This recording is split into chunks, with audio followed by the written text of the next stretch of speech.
Monster Hunter World has taken the long successful series and made it more approachable than ever. There's still a lot to learn here though for newcomers, myself included, and starting off on the right foot can save a ton of time and confusion. With that in mind, here are my tips for the first things to focus on while getting going with Monster Hunter World. So hey guys, it's Hunt for Games, and let's get right into the tips so you guys can get back to playing this amazing game. And to kick it off, research points. Research points are earned in a number of ways, but in your first couple of hours, the big one is footprints and other signs of monster activity. Your fireflies will point them to you as you go on hunts, and while at first it may seem like they're only for tracking the enemies in the short term, they also build up research points as well. These are so valuable, and I've stopped in the middle of battle while the enemy was still charging me down to just inspect like a scuffle mark that it left on the ground. I didn't want to forget about it. That's probably not the best way to go about it, but definitely check them every time you see them. These research points can be used for a bunch of stuff, but the big one is ecological research. This research can improve the notes that you have on various monsters and level up your scout flies for those monsters as well. Higher level scout flies will go from following tracks and signs of monster activity to eventually just telling you exactly where they are on the map and details about their current status, like whether or not they're asleep or, I don't know, dying or something. This will allow you to take down your targets faster and more effectively, and is just all around awesome. So observe everything these flies point out to you from the very start. Bringing us to tip number 2, grab everything. Anyone familiar with RPGs has probably spent a stupid amount of time grabbing sticks or stones or whatever in excess, expecting to need it all.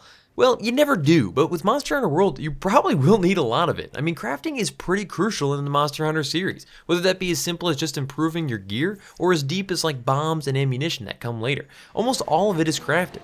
While it can be tedious, in the beginning you just never know what will and won't be useful, so grab as much as you can to bring back with you, and then just start picking up only what matters to you once you get a feel for what strategies you like most. Just don't forget to put everything in your chest once you're done. You don't want that inventory to be full of nonsense, especially when you're trying to collect more of that nonsense, and you need that space most. As a side note here, you can set items to auto-craft for you while you're out on the hunt through the crafting menu, which is invaluable. If you're filling up on the ingredients for things you use often, make sure you're also using them to craft the item itself to free up some more of that space for the ingredients, if that makes sense. This happens all the time with potions. You may think that you're capped out on how many herbs you can carry with you, but if you're not capped out on potions, you could craft a few and get more herbs. So tip number 3, upgrades. Monster Hunter World is the best in the series so far about slowly introducing RPG mechanics, side quests and processes, and how to improve your character as a whole. But once it does, it never once tells you that maybe you should do that. I was following the main line of story quests without deviating, and I started to encounter some pretty tough cookies. While I did take them down eventually, it was a super drawn out process and really not the most effective way of going about it. I realized that I probably would have benefited from upgrading, I don't know, basically anything before taking them on. So don't forget to visit the blacksmith often and start getting some upgraded weapons and gear as soon as you can. It's kind of the whole point of the game, and it'll save you tons of time in the long run. Don't expect that because it's the 3rd or 4th quest that there's no reason to have done so yet. Go for it. So finally, food. Food is a huge deal, and one of the more commented misses on my first top tips video about Monster Hunter World. Eating food before a mission, either at the canteen or at a camp, provides with some pretty awesome boosts to your overall stats and effectiveness. It's super easy and frankly adorable. I could watch that trio of balicos about 100 times and never get tired of this cat placing a tiny sprig of parsley on my meal at the end.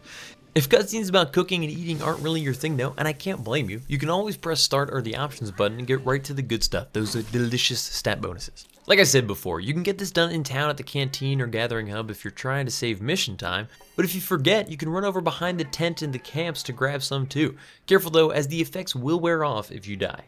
Apparently the rewarding effects of that delectable meat dish can't quite compete with getting your ass handed to you by a 40-foot lizard.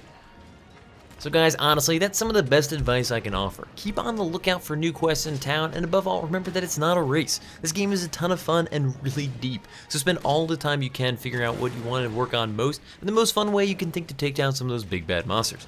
Don't make my first mistake and just dig into all the story missions right away without branching out. And if you haven't yet, come hang out in the Twitch chat on Tuesdays at 8 p.m. Eastern Standard Time for some more Monster Hunter World, and check out our Discord channel in the description below for more Monster Hunter and other games. Keep hunting for monsters, and I'll see you guys in the next one. Peace. As always, guys, thanks for watching. If you haven't already, you should totally think about subscribing. I've got videos coming out twice a week, and if you like this one, there's at least a chance you'll like some of the others that are very similar to this, so live dangerously.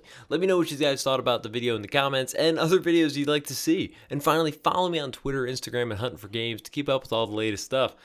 See ya.